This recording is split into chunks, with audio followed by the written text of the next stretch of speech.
오늘의 말씀은 데살로니가전서 1장 5절 말씀입니다. 이는 우리 복음이 너희에게 말로만 이른 것이 아니라 또한 능력과 성령과 큰 확신으로 된 것임이라. 우리가 너희 가운데서 너희를 위하여 어떤 사람이 된 것은 너희가 아는 바와 같으니라. 지금 이 시대를 살아가는 우리는 지난 어떤 시대보다 풍족한 말씀 속에서 살아가고 있습니다. 그야말로 말씀의 홍수라고 해도 좋을 듯 싶습니다. 어디에서나 교회를 찾아볼 수 있습니다. 설교를 들을 수 있고 또 교회의 각종 훈련 프로그램에도 참여할 수 있습니다. 간단히 집에서 TV나 라디오만 틀어도 기독교 방송에서 설교가 흘러나옵니다. 일방적인 수신을 떠나서 유튜브 등의 매체를 통해서는 수천 수만의 설교들 중에 골라서 언제 어디서나 들을 수 있으며 꼭 설교뿐만 아니라 성경적 지식을 위한 성경 공부, 기독교 역사나 각종 신학 강의도 얼마든지 선택해서 들을 수 있습니다. 덕분에 많은 성도들이 하나님에 관하여 더 많이 알게 되었습니다. 지식이 풍부해졌습니다. 말 그대로 성도들이 똑똑해졌습니다. 그런데 그래서 그러한 성도들이 모인 이 땅의 교회가 더욱 성장했을까요? 이 땅에서 기독교가 더욱 부흥했을까요? 잘 아시다시피 지금의 기독교 상황은 위기입니다. 청교도 신앙을 바탕으로 세워진 이 미국이지만 지금은 그 바닥을 모르게 타락해가고 있습니다. 한국도 마찬가지입니다. 언더우드와 아펜젤러 등 선교사님들에 의해서 기독교가 전해진 이후로 지금과 같은 위기는 없어 보입니다. 외부에서 주는 핍박 없이 자체적으로 먼저 타락해가고 그 모습으로 인하여 오히려 외부로부터 외면을 받고 있는 것이 우리의 현실입니다. 세계적으로도 중세 종교개혁 이후에 가장 위기라는 이야기를 하곤 합니다. 지금 이 세상에서는 말씀이 넘쳐나고 있는데 어떻게 신앙은 후퇴하고 있는 것일까요? 사도 바울은 갈라디아서에서 내게는 우리 주 예수 그리스도의 십자가 외에는 결코 자랑할 것이 없다라고 고백하고 있습니다. 우리 믿는 자들에게 자랑은 오직 예수 그리스도 뿐입니다. 나의 자랑 대신 예수님을 더 잘 알기 위해서, 예수님과 더 가까워지기 위해서 말씀을 읽고 듣고 공부하기도 합니다. 하지만 말씀의 홍수 속에서 예수 그리스도에 대한 지식을 많이 가지는 것 자체가 자랑이 되어버렸습니다. 따르고 순종하기 위한 말씀보다는 나 자신을 보여주고 드러내기 위한 말씀으로, 가슴이 아닌 머리로 쌓아가는 지식으로 말씀을 받아들이고 있습니다. 우리는 아는 것과 믿는 것 사이에서 혼동할 때가 많습니다. 내가 단지 알고 있음에도 불구하고 믿고 있다고 착각을 하고, 또 많이 할수록 잘 믿고 있는 것이라고 잘못된 생각을 할 때가 있습니다. 단적으로 말해서 하나님 아들이신 예수 그리스도가 아무 보잘것없는 날 위해 이 낮고 낮은 이 땅에 내려오셨고, 나의 죄를 위해 모든 고초를 당하시고 나를 대신하여 죽으셨으며 죽은 지 사흘 만에 부활하셔서 하늘로 올라가셨다는 사실을 교회를 조금만 다닌 사람이라면 누구나 알고 있을 것입니다. 하지만 이것을 믿는 것과는 다른 문제입니다. 좀 다른 예를 한번 들어보겠습니다. 우리 한민족 역사에 단군 신화가 있습니다.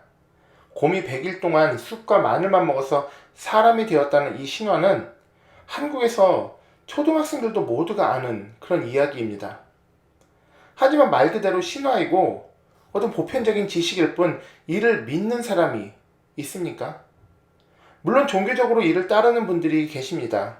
그분들이 어떤 종교적 활동을 하는지는 제가 모르겠지만 종교를 떠나서 이 신화를 믿는다면 우스갯소리로 곰을 대하는 우리의 태도나 쑥과 마늘에 대한 우리의 자세 또한 다를 것입니다. 말씀 또한 마찬가지입니다. 아는 것을 뛰어넘어서 믿고 있다면 말씀에 대한 우리의 태도 또한 달라야만 합니다. 성경이 단순한 글자로 쓰여진 책이 아니고 말씀이 단순한 지식이 아닐 것입니다. 머리에 쌓아둬야 하는 것이 아니라 마음에 새기고 순종하며 따르며 삶으로 나타내고 보여야만 하는 것입니다. 오늘 본문에서 보이듯이 사도 바울은 우리를 구원하신 예수 그리스도의 이야기, 바로 그 복음을 말로만 전하지 않았습니다. 당시 아직 제대로 된 성경도 없던 시기에 복음은 그저 입에서 입으로 전해지는 떠도는 이야기 정도일 뿐일 수도 있었습니다. 그러한 복음이 데살로니가 사람들의 마음을 열 수 있었던 것은 바울이 확신을 가지고 믿음을 가지고 전했기 때문입니다. 믿음으로 말씀을 잡은 자의 삶으로, 그 변화된 삶으로 복음을 전했기에 그들의 마음을 열 수 있었던 것입니다. 사람의 상식으로 생각했을 때 생면부지의 사람이 날 위해 죽고 또 그 죽은 사람이 다시 살아나 하늘로 올라갔다는 믿기 불가능한 이야기를 전함에 나조차도 제대로 믿고 있지 못하다면, 그 믿음이 온전히 드러나 보이지 못한다면 그 믿음을 전하는 것은 당연히 불가능합니다.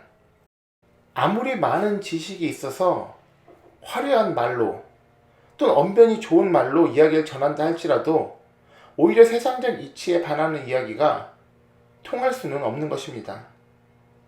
확신을 가지고 전하는 복음이 듣는 이들에게 믿음을 전해주었고, 확신을 가지고 있기에 보이는 삶의 모습이 보는 사람들로 믿음을 가지게 하였던 것입니다. 또한 말씀에 믿음이 더해졌을 때, 믿음으로 말씀에 순종하며 나아갈 때 성령께서 함께하여 도우시며 그 능력이 드러납니다. 예수님께서는 너희가 내 이름으로 무엇을 구하든지 내가 시행하리라 라고 말씀하셨습니다. 이 말씀을 믿고 있었기에 사도행전에서 베드로는 기도시간 성전에 올라가다 성전 문 앞에서 만난 구걸하고 있던 안진뱅이에게 믿음으로 담대히 선포합니다. 은과 금은 내게 없거니와 내게 있는 이것을 내게 주노니 나사렛 예수 그리스도 이름으로 일어나 걸으라.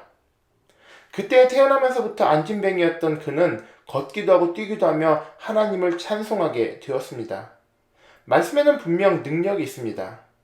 믿음으로 말씀을 붙잡았을 때 그 능력은 나타납니다. 복음이 전파되는데 성령님의 도우심으로 그 능력이 함께하지 않으면 불가능합니다. 바로 옆 도시인 얼바인은 참 부유한 도시입니다. 새로 개발된 도시이며 지금도 계속해서 개발되고 있습니다. 타 지역에 비해서 상대적으로 좀 똑똑하고 좀 더 부유하고 좀 더 젊은 층들이 많이 거주하는 듯 싶습니다. 교회들이 많이 있기도 합니다. 그런데 그 지역에 살며 신앙생활을 하는 한 친구의 말을 들어보면 사람들이 말씀 앞에서 다소 딱딱하다는 이야기를 합니다. 신앙생활을 하면서도 말씀을 있는 그대로 받아들이고 그 앞에 무릎 꿇기보다는 자신의 생각, 세상적 지식이 많이 반영된다는 것입니다. 물론 모두가 그런 것은 아니겠지만 당시의 데살로니가도 지금의 얼바인과 비슷한 모습이었지 않을까 싶습니다. 한참 번성하는 도시, 그 항구가 있어서 여러 지역에 문물이 들어오고 헬라 문화가 꽃피던 다양한 지식이 가득하던 지역이었습니다. 사람들은 부유하고 똑똑했습니다. 게다가 사도행전을 보면 처음 말씀을 받아들인 것은 경건한 헬라인의 큰 무리와 적지 않은 귀부인들이었습니다. 바울이 아무리 지식이 많고 언변이 뛰어날지라도 나름의 자존심을 가지고 있었을 그 데살로니가 지역 사람들의 마음을 사람 대 사람으로 열기는 쉽지 않았을 것입니다. 하지만 믿음으로 선포하는 복음에는 능력이 있었습니다. 성령님의 도우심이 있었습니다. 그렇기에 담대하게 선포할 수 있었고 그들은 복음을 받아들일 수 있었습니다. 이것 또한 그들을 향한 하나님의 특별한 사랑이었습니다. 하나님께서는 말씀으로 이 땅을 창조하셨습니다. 말씀에는 이 세상을 창조할 만한 능력이 있습니다. 그 말씀이 우리에게 주어져 있습니다. 그런데 과연 얼마나 지금 그 능력이 우리 삶에 드러나 있습니까? 믿음이 부족하다면 솔직하게 하나님 앞에서 그 믿음마저도 구해야 합니다. 겨자씨만한 믿음만 있어도 산을 옮길 수 있다 하신 말씀에서 그 믿음을 가지는 것이 얼마나 어려운지 주님께서도 아십니다. 그래서 우리는 구해야만 합니다. 그리고 믿음은 말씀에 대한 순종으로 드러날 것입니다. 예수님께서 날 위해 죽으셨다. 여기서 끝나는 것이 아니라 그렇다면 새 생명을 얻은 나는 어떻게 살아야 하는가? 이 고민까지, 그리고 이 고민에 대한 해답 또한 말씀 안에 있기에 우리는 믿음으로 순종하고 따라야 합니다.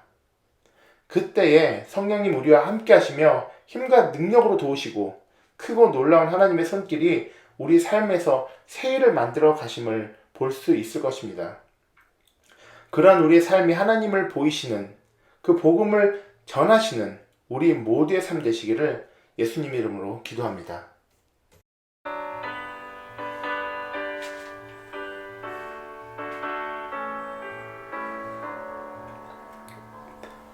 오 놀라운 구세주 예수 내 주 참 능력의 주시로다. 큰 바위 및 안전한 그곳으로 내 영혼을 숨기시네. 메마른 땅을 종일 걸어가도 나 피곤치 아니하며 저 위험한 곳 내가 이를 때면 큰 바위에 숨기시고 그 손으로 덮으시네. 요 놀라운 구세주 예수 내 주 내 모든 짐 벗기시네. 죄악에서 날 끌어 올리시며 또 나에게 힘 주시네. 내 마른 땅을 종일 걸어가도 나 피곤치 아니하며 저 위험한 곳 내가 이를 때면 큰 바위에 숨기시고 주 손으로 덮으시네. 좋으신 하나님 아버지, 오늘도 귀한 말씀을 허락해 주셔서 감사드립니다. 주님 주신 말씀에 능력이 있습니다. 단순한 글과 말을 넘어선 생명의 말씀이며 능력의 말씀임을 저희들 알고 있습니다. 하지만 아는 만큼 믿음이 부족한 저희를 불쌍히 여겨 주시옵소서. 저에게 그 말씀을 단단히 붙잡고 순종할 수 있는 믿음을 허락해 주시고 그 믿음 위에 부어주시는 놀라운 능력을 언제나 경험하게 하시옵소서. 그리고 주께서 함께 하시는 그 삶의 모습으로 주님 전하는 우리 되게 하시옵소서. 감사드리며 예수님 이름으로 기도드립니다. 아멘. 하늘에 계신 우리 아버지여, 이름이 거룩히 여김을 받으시오며 나라에 임하옵시며 뜻이 하늘에서 이룬 것 같이 땅에서도 이루어지이다. 오늘 우리에게 일용할 양식을 주시옵고 우리가 우리에게 죄 지은 자를 사하여 준 것 같이 우리 죄를 사하여 주시옵고 우리를 시험에 들게 하지 마시옵고 다만 악에서 구하시옵소서. 나라와 권세와 영광이 아버지께 영원히 있사옵나이다. 아멘.